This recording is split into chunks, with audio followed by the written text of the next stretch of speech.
Okay, in the last lesson, we talked about two very different ways of trying to handle what was going on in a segregated South by two very strong leaders in Booker T. Washington and W.E.B. Du Bois. But what about the regular person? While all these things are going on, while W.E.B. Du Bois is setting up trade schools and trying to help people learn skills to get good jobs, and W.E.B. Du Bois is setting up universities and programs to help African Americans reach the highest levels of education and get very important jobs for leadership in the community. What about the regular person? What were they supposed to do in the meantime? Jim Crow is there. It is severely restricting African Americans' lives, making it dangerous, making it just really not a pleasant experience. So, do you stay and fight? Do you try to um, fight the segregation, or do you leave? Do you try to find greener pastures? And so African Americans are facing, and we'll talk more about this later on in the book, that that African Americans leave the South and they go to the North. They leave their farms and they go into cities. And so this will create the Great Migration that we'll talk about later in the book. And some people stay. As you can see, overcrowded, crumbling schools, teachers have no supplies. They can't properly educate black students because they're in these separate but unequal schools. And it is it's a real bad situation for African Americans. So more black colleges are built. You know, things are progressing. They're making a separate society and fighting all the segregation that's going on.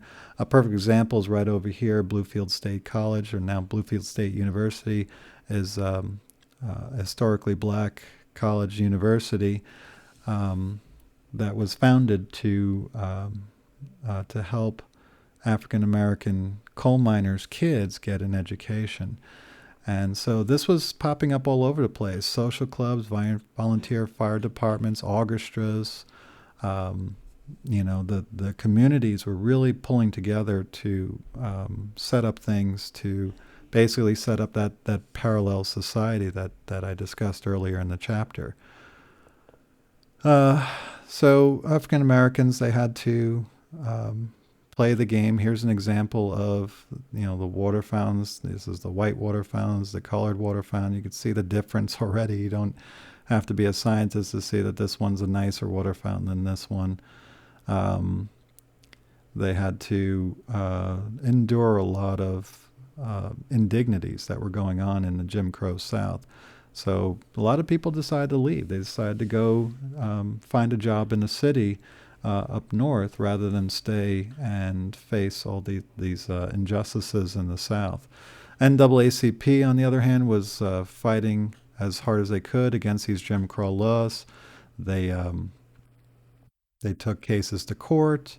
They set up scholarships. They looked for any instance of denial of voting rights, black exclusions from state universities, and they often won. They started winning a lot of these cases, but it was slow. As I said, the justice system isn't perfect, and it's definitely very, very slow to try to get to the right decision. And so African Americans that were in the South had to search for better opportunities. They would face discrimination not only in the South but in the new northern cities, probably sometimes even worse. Um, when you've got an influx, basically, the African Americans are refugees in their own country, and so when you get an influx of refugees, no matter where you are, they're not always welcome when they arrive.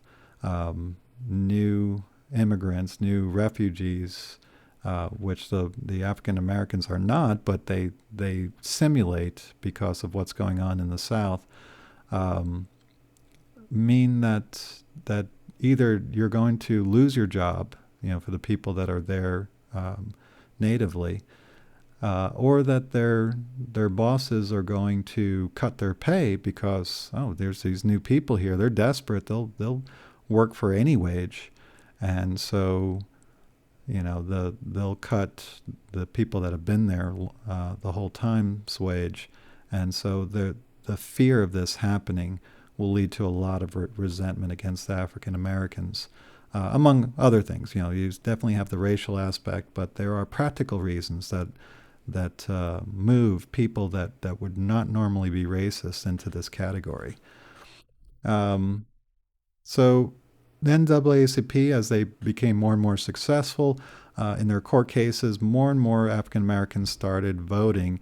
And now you start to see, at least on the local basis in these cities and in their communities, African Americans start getting control over the government apparatus and start making laws a little bit more favorable to them rather than unfavorable. At the same time, you get things like jazz, blues, ragtime.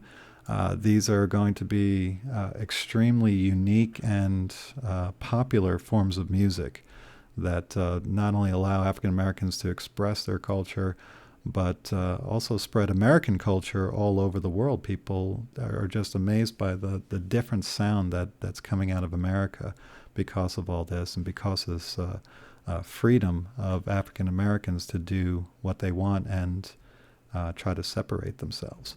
One last thing, and this is definitely going to be on the test, is that American Indians did not receive their citizenship until 1924. That's going to be a question. What year will American Indians get citizenship? And that'll be in 1924.